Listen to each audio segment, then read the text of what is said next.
Going on now to topic 5 of chapter 1, dealing with exponents and radicals. So let's take a look at that. Integer exponents.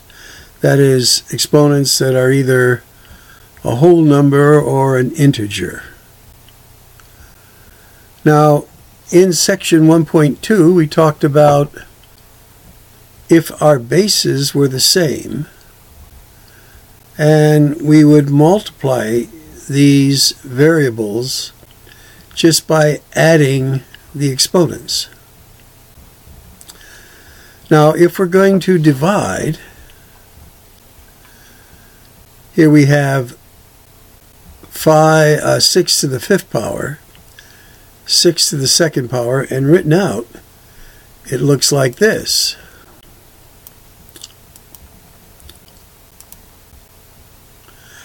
Let's see what we can do here. Well, there's 6 over 6. That cancels out. That's a 1. We have 6 over 6. That cancels out. That's another 1. And we're left with how many 6s? 3. So this is 6 to the 3rd power. Now, we could do that all the time, or we could do what I had said before, and I knew we were going to cover it later. We can take the exponent, cross the division bar with it. Up here it changes its sign. That is, subtract, and we get 6 to the 3rd power. And that basically is the rule we're going to be following here. So the rule, once again, is the exponent comes up, crosses the division bar, and we just subtract it. And as long as we want to make positive numbers for exponents, we would always subtract the smaller from the larger.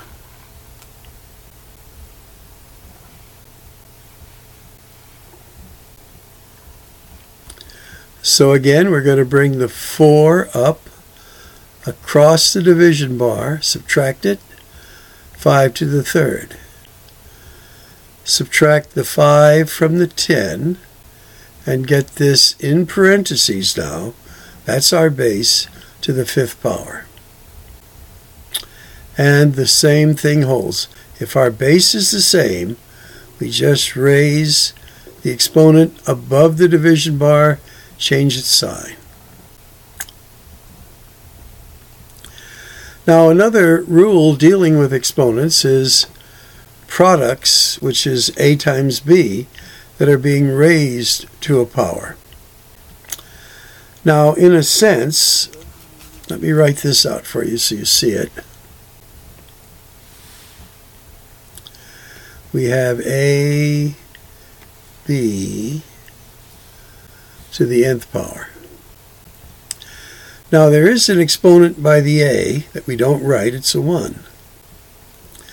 So actually, then we're raising this 1 to the nth power, and we multiply here. So this becomes a to the nth, b to the nth, with no parentheses. So for something like this, 2x to the 5th, the quantity to the 5th, again, there's a 1 there and a 1 there. So this becomes 2 to the 5th, x to the 5th. And 2 to the 5th is 32. X to the 5th is what they have here. And it applies if you have a fraction as well, that there's a 1 there, becomes a to the nth, b to the nth. Okay.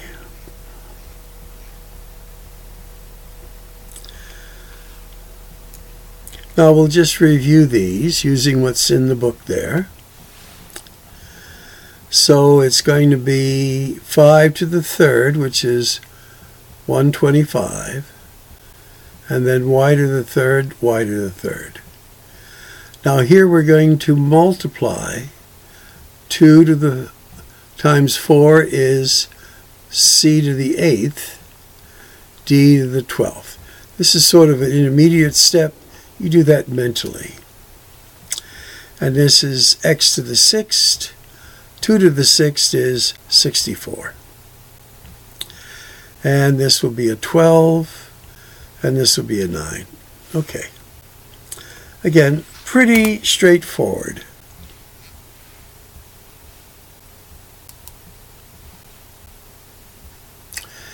And there's another example that they're showing. Let's look at that now.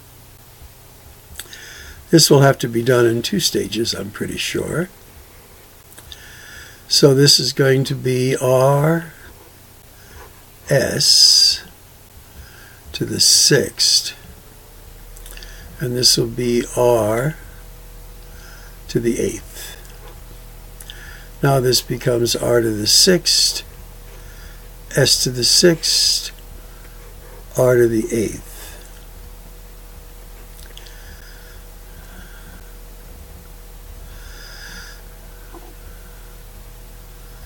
Well, r to the s to the 6th here. Where did I get that from?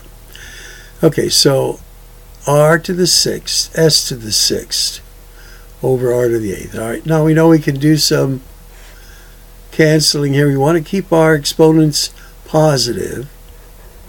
So I'm going to bring the 6 down, subtract it from the 8. And this just stays on top. There we go.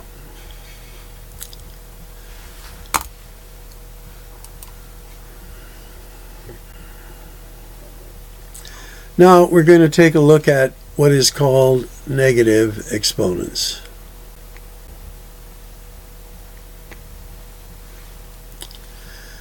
So here we have 3 to the 2nd,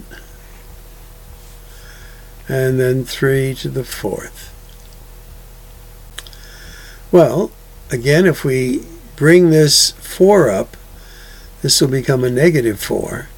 So we then have 3 to the negative 2.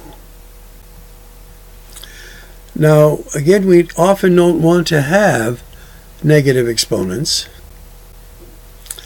So if we do it the other way, 3 to the 2nd, 3 to the 4th, bring this down here and subtract it.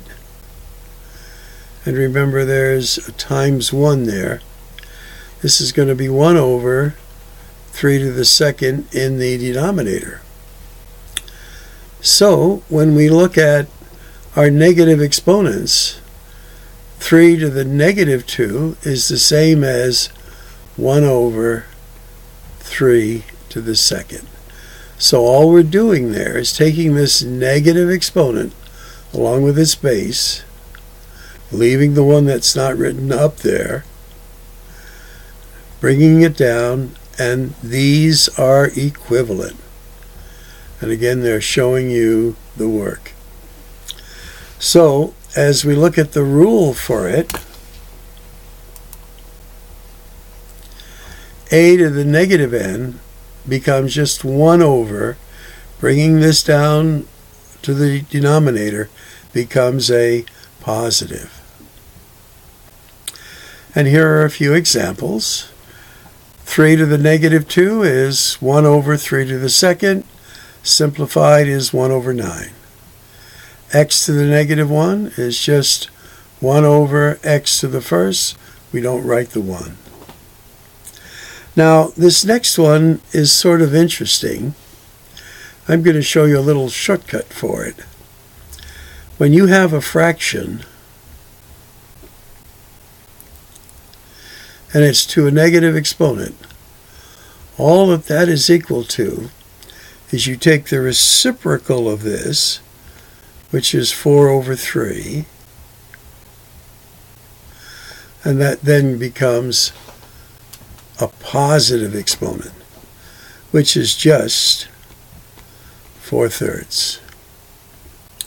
So anytime you have something that's just to a -1, flip it and it's to a +1, which is just the reciprocal of the number. Here this is 1 over 5 to the 4th, which is this. Now, this is sort of interesting, because what is the base here? See, that negative is up outside of the base. The base is only this. So the negative stays there. That's, in a sense, a -1 over 4 to the 2nd, which is a -1/16. So this one's a little tricky, because this negative exponent only applies to the base and not the negative sign. Okay. So in this next part here, they're showing you that, in a sense, this goes down there. And again, the shortcut of it gets a little complicated this way. If you have a fraction that is to a negative exponent, just flip it and it's to the 4th power. And then whatever these are. If you simplify this, 3 to the 4th is 81. 2 to the 4th is 16. But you started off with this, and you flip it, and then it just becomes this, with a positive exponent, and then 3 to the 4th, 2 to the 4th. Okay? And here they're showing you the inversion property. That a fraction, if you take its reciprocal, the negative exponent becomes positive. And they give you a few examples, and you'll be having some too.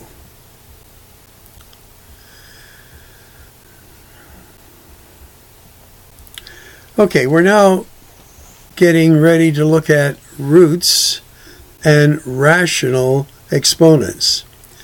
These are exponents that, instead of being whole numbers, may be fractions. But some background: if we take the third root of 8, that's a 2. And if you take 2 to the 3rd power, that's 8. So again, we're going to look at rational exponents that are going to relate to roots, and roots are radical expressions. This sign here is a radical sign. The number that fits in the notch is called the index number, and then what's under the radical sign is called the radicand. So we'll be doing some work with this as we go on.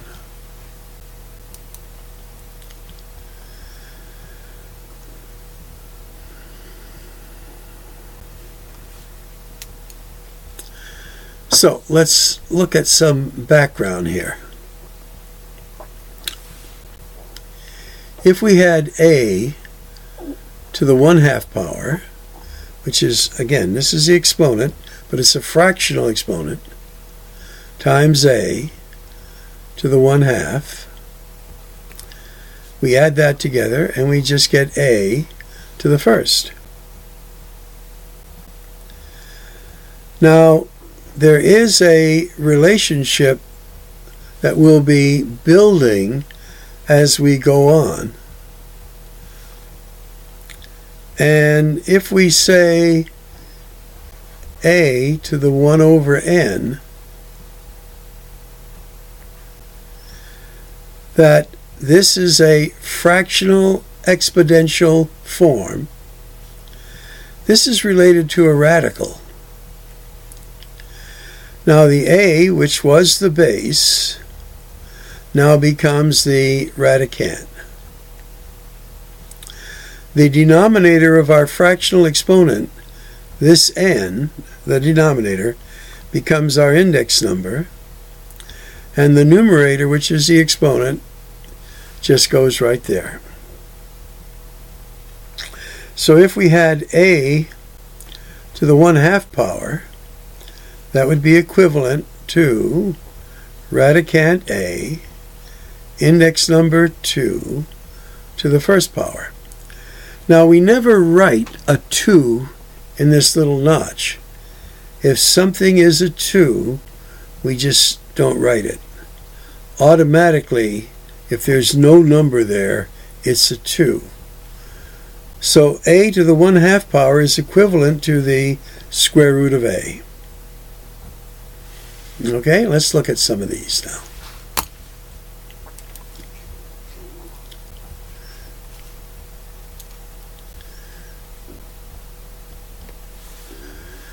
So we have 36 to the 1/2 power is the square root of 36, which is 6.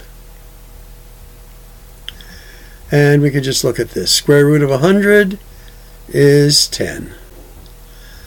Now, keep in mind, this is a negative 225 to the 1/2 power. So this is a negative square root of 225. Now the square root of 225 happens to be 15. Then we apply the negative sign. So this is a negative 15 right there. Now letter D is the 4th root of 625. Because the index number is 4, 1, and that is a perfect 4th. That's going to be 25. Well, let's change that. That's going to be 5. Yeah, because 25 squared is 25. So I didn't take it down enough here. Got carried away here.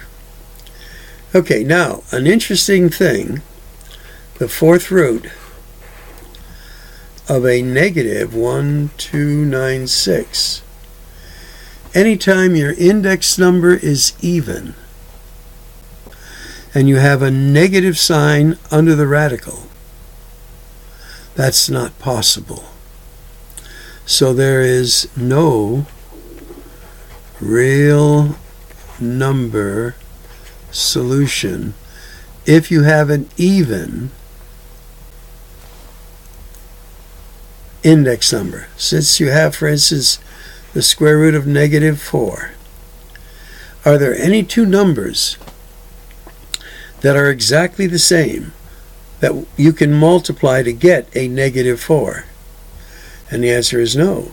You might say 2 times 2, that's a positive 4. And negative 2 times a negative 2, that's a positive 4. So there are no two numbers that are exactly the same that will give you a negative 4. So we say that is not a real number. Now, if we get a negative under the radical sign, and I think I can clear this up here to get some room, such as the 3rd root of a negative 27. That's this one. I'm changing it from its fractional exponential form to its equivalent radical form. Now, since it's an odd root, we are allowed to have a negative, because this answer happens to be a negative 3. If you take a negative 3 and cube it, you get a negative 27. But that doesn't go there. So, negative 27, and notice this is in a parenthesis. It's including the negative. Now, this is a fifth root of a negative 32. Again, if it's odd index number, that's fine. If our denominators are odd, it's okay to have a negative. This is going to be a negative 2. Because negative 2 to the fifth power is a negative 32. Okay. Some background here.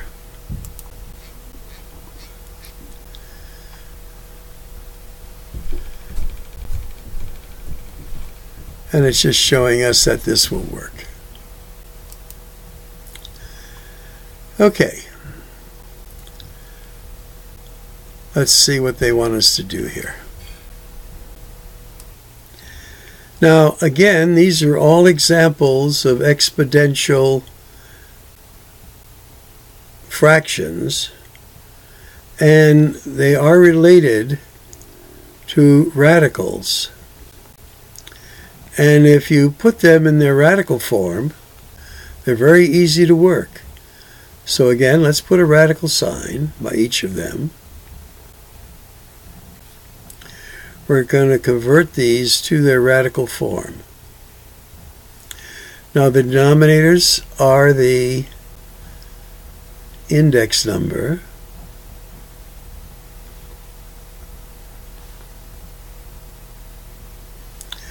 The base is the radicand.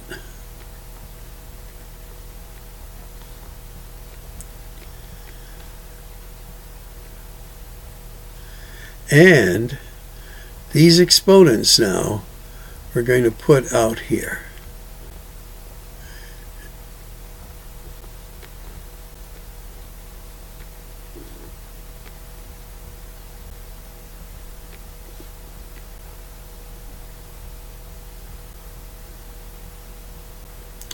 And now we actually do the calculation. Third root of 27 is 3. 3 squared is 9. Fifth root of 32 is 5. 5 to the... Let's try that again. Fifth root of 32 is 2. 2 to the second power is 4. Third root of 64 is 4. 4 to the fourth power is 256. Now the square root, and again we don't write the 2 there. The square root of 25 is 5. 5 to the third power is 125. Now they're using another form of calculation, which is good too. They're saying the third root of 27, I guess, is 3. 3 to the second. But again, I like to do it this way. So if the fraction, you have a fractional exponent, the denominator is your index number. The base is the radicand, and then you raise it to that power. And that's what we've done.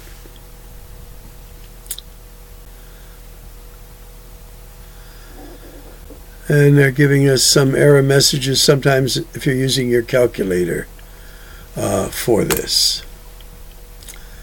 Let's go on and see where we are here.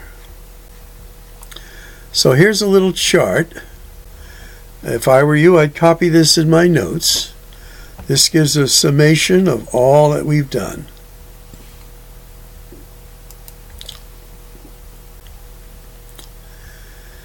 And now the proof of the pudding is whether we can do some of these. So let me write some of them up and go over them with you. We'll do a few before they get too complicated.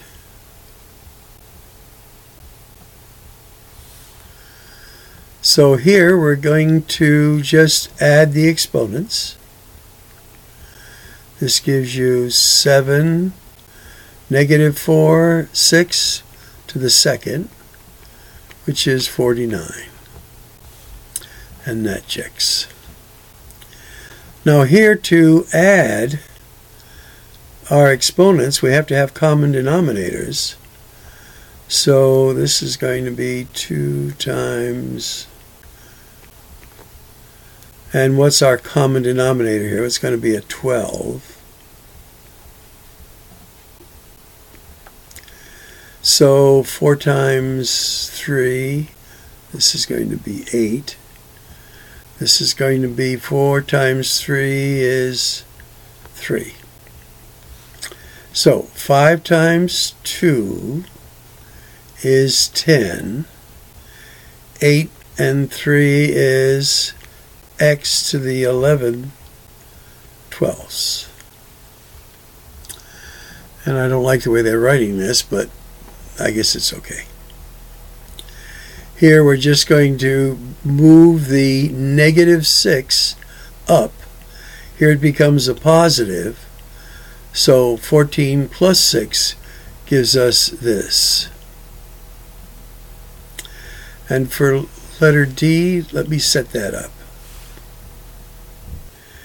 Well, we're going to have to move this up. So when we do, what is 5 with a denominator of 3? Well, 15 thirds, that's 5, and minus 4 thirds. And so we get an answer up in the top of C to the 11 thirds. But in our denominator, we're going to get a 2. And that's where they got this answer. And let me set up E for you. So up in the top here, this is going to be 27. 1/3 plus 5 thirds is going to be 6 thirds, which becomes 2, over 27 to the third. Going to subtract the 2 from the 3 down here, so we get 1 over 27. I think they're doing that down there. Okay, well, not too bad. There it is.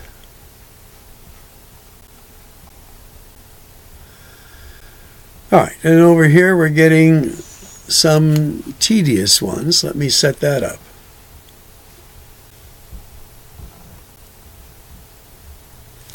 So here the rules of signs are the same. Negative times a negative will make this a positive. 3 times 4 is 12 sevenths. So that's pretty straightforward. Let me do B. So one of the things I think is helpful is to put it in a nice fractional form. So here we have a 1 there. So this is going to be 3 to the second power. And then here I can do some canceling, and this becomes m. That goes into there 3 times. So we get m to the 5 thirds there. And I can write it again like I did here. So this will become a 2, and that cancels out. So we get y to the 3 halves. And this 3 to the second will just become a 9 here. And that looks like our answer. Okay. Again, I like to write it this way. Writing it with those diagonal lines tend to be confusing. All right, let's set up letter C. So here we're just distributing, and this will become m. Nothing cancels out. We're going to add these together. This will be 9 thirds. Because we're not multiplying, we're adding exponents here. And this will be plus 2 m to the 3 thirds, So this becomes m to the third plus 2m to the first, and we don't write the 1. And that's what we have. Okay. Well, it's nice to have it all written up there as well as backup. And let's see what we're doing here. Alright, this looks like it's a little long, but these I think are pretty clear. Again, we're not going to try to do every single one, but I think a to the negative 1 here at the end. Keep in mind this is just another way of writing 1 over a plus 1 over b. So our common denominator here would be ab. So we would need to multiply this one by b over b, and this one by a over a. This is a 1, this is a 1. We now have our common denominator, so it's going to be b plus a. Now, that's what they have. Okay. I'm assuming you'll get these from the others. If you need help, check with your tutors and instructors here. Wanted to try to keep these to about 10 minutes long here. And here's a little example. Again, if you put that into your calculator, you can get a good result. Now, interestingly, I think we've done this already, that the radical form is equal to its fractional exponential form. So I think we've done these. Good.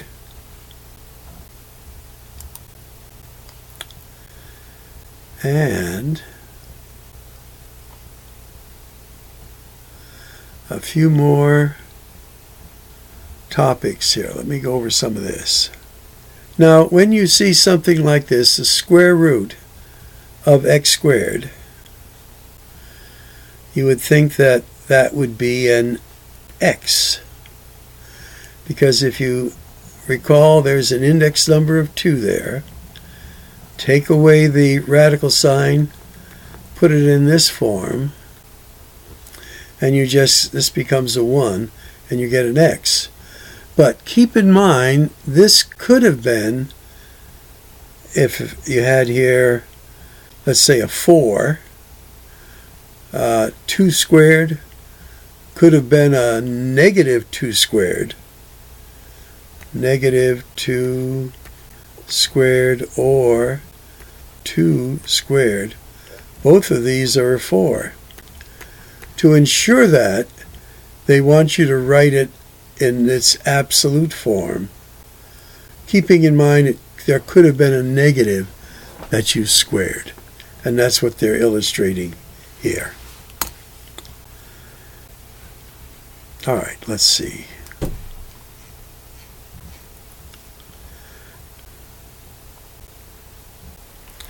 All right, they're putting a lot in this. Now, when we're dealing with radicals, I'll give you some general background on this. If we say we have the square root of 8.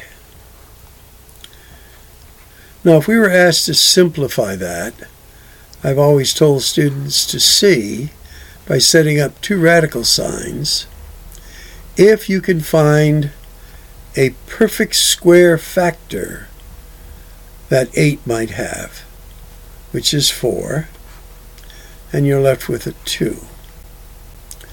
Then you can take the square root of 4, get 2, and what's left over is the square root of 2. So 8 in the future, square root of 8 is always 2, the square root of 2. Now, suppose you had something like this in example 1. And let's see what we can do here. 6, we know, is 2 times 3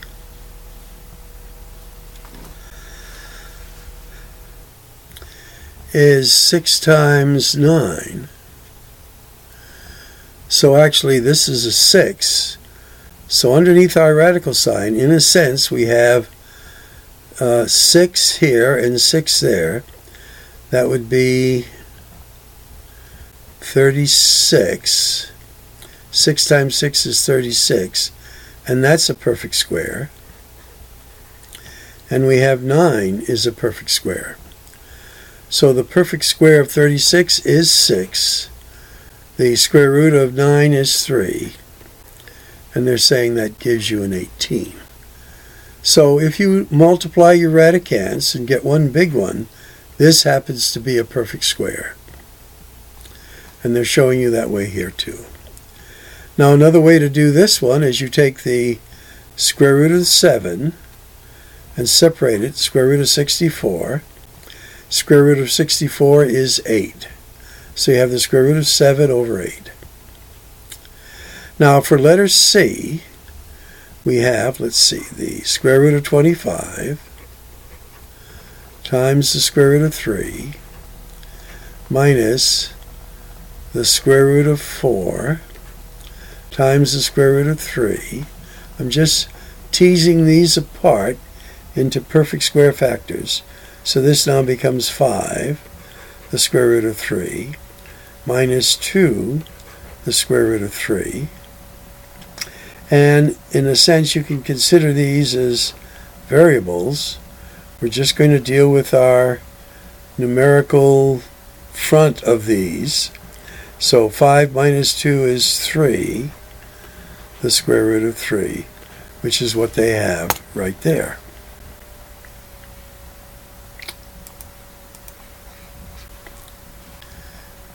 And this is a long lesson.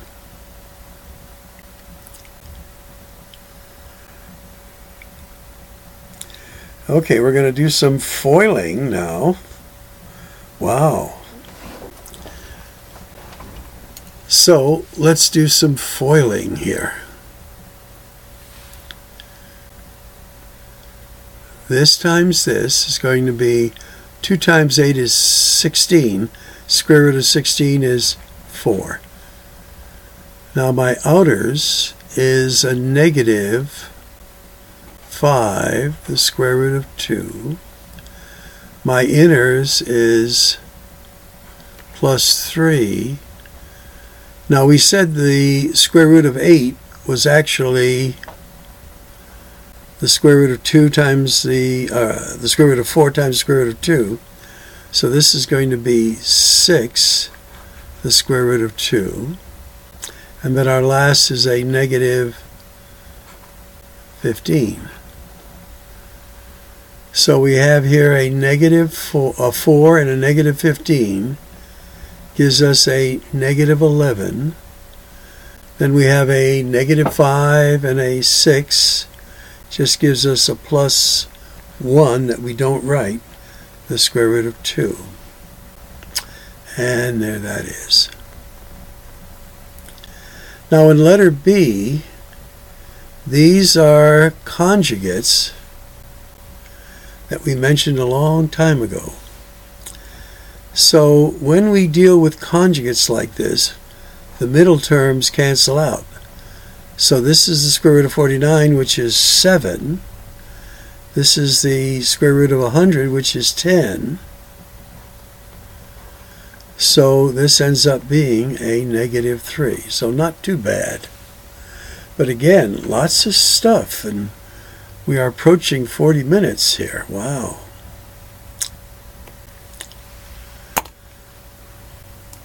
This was a long section here. I think we're just about finished here. Now they want us to rationalize denominators. So let's pick a number that will make this a 3, let's say. So we can multiply this fraction by 1. And I'm going to use the square root of 3 over the square root of 3. This is a 1. So my denominator now becomes a 3. And my numerator becomes 3, the square root of 3. And I have rationalized, well, let me put a 4 there. Oh, I'm getting a little tired here. So 4, the square root of 3. There we go. Okay, now for this one, whenever we're going to rationalize the denominator, and we have a sort of a binomial there, we use the conjugate. So this will be 3 plus the square root of 2. 3 plus the square root of 2. Remember, this is a 1. Anything divided by itself, except 0, is a 1. So our numerator now becomes 3 plus the square root of 2. And our denominator we just FOIL, 9 minus 2, which becomes a 7.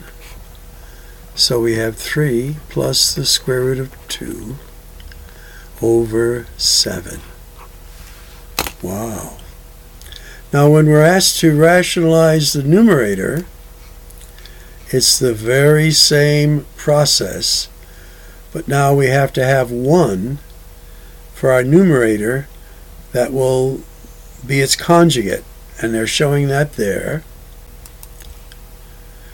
And then they show the work where we FOIL our denominator, and our numerator now becomes rationalized. Wow, lots of stuff. Well, hopefully this is helpful to you. It was a little long.